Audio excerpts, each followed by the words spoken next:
In this video, we're talking about some of the basic bookkeeping rules that every real estate agent should follow to ensure that they are keeping their finances in order so that they can do things like measure their profitability, see how much they're earning, as well as estimating their taxes throughout the year. So let's go ahead and dive into these four simple rules that I have for you.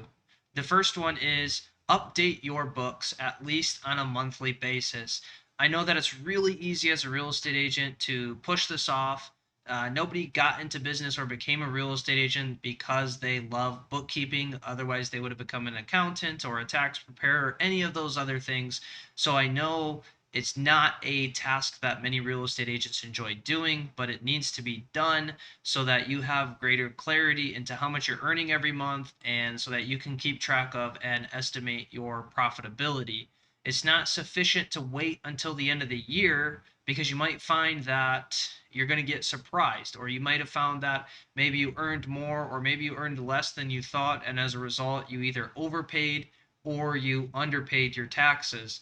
Now, even though they need to be updated every month or at least monthly, it doesn't necessarily mean that you need to do it. You could pass it off to a tax accountant or a specialized real estate bookkeeper. But the biggest thing that I've found, or the easiest way to get it done, is if you are doing any lead generation strategies where you might be sitting around. Perfect examples are floor time or possibly open houses if there aren't any guests at the property. You could easily log in and go ahead and complete some of your bookkeeping if you're using like a cloud-based accounting software solution like QuickBooks or something like that. And rule number two is cash accounting over accrual accounting. Accountants love to make accounting and bookkeeping difficult. And one of the best ways to do that for many small businesses and real estate agents is to use the method of accrual accounting. But as real estate professionals, as long as you don't have inventory and you're not counting like real estate investing and flipping houses under your real estate business, we always want to operate with a cash accounting, and that just simply means that we're going to record transactions when money changes, either it comes in or it leaves our bank account. So if we go out and buy something today, it means that we're going to record it in our QuickBooks if the money is leaving our bank account.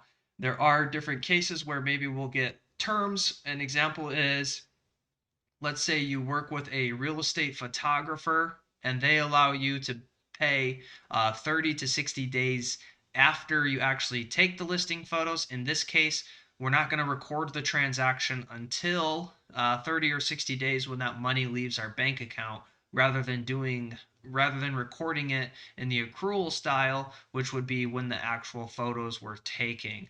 This just keeps things simple for you, and there's also generally or tends to be some tax benefits depending on obviously your situation. But the theory is with cash accounting that you're going to be paying taxes next year on today's earnings with next year's dollars. And when in an environment where inflation is high, this can also often be extremely beneficial to real estate agents.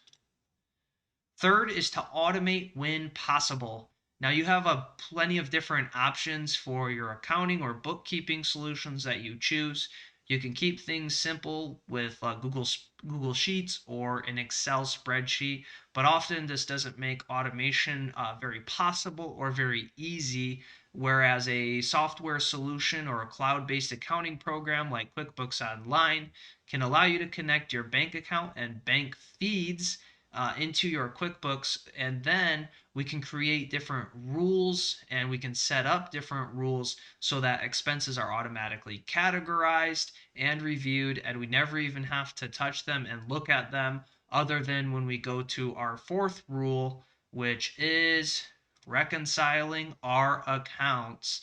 And a reconciliation is simply means that we're going to go through the process of ensuring that all of our bank accounts and all of our books are equal, they are verified, and that the numbers and the information that we have in our bookkeeping solution or our expense tracker is accurate and up to date because we don't want to be making decisions or trying to estimate taxes based off of incorrect information. For example, imagine if you did not record or forgot to record a specific commission check. You go to pay your taxes, assuming you made less than you actually did, then you would come to find out at the end of the year, or if you get audited, that you have now underpaid your taxes, and as a result you're going to get a little bit of a tax bill there, possibly with some penalties and interest. And so the reconciliation is really just a fancy word of saying that we're going to go through and verify that our bookkeeping solution is accurate, it matches our bank account, and it matches the expenses and the income that we had inside of our business, so that when we're going to estimate taxes or we're looking at reports like our profit and loss statement, those are all accurate. So there you have it. Those are our 4 simple bookkeeping rules that we have for real estate agents.